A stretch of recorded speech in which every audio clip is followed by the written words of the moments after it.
তবে একদিন মিশে বলে মন কিসের মনে হবে সব জিনিস জগতে কিসের মনে হবে সব জিনিস আমার বন্ধু আল্লাহ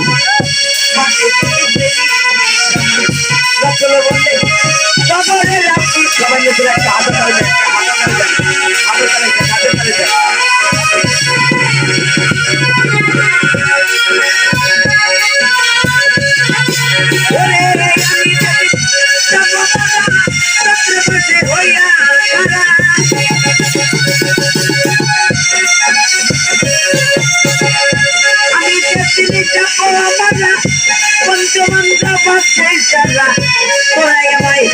ক্ষমা করে দিস তোমরা আমায় ক্ষমা করে দিস আমার বন্ধু আল্লাহ বলে বাকি সময় রসুল বলে কবরে রাখিস আমার বন্ধু আমায় আল্লাহ বলে রাখিস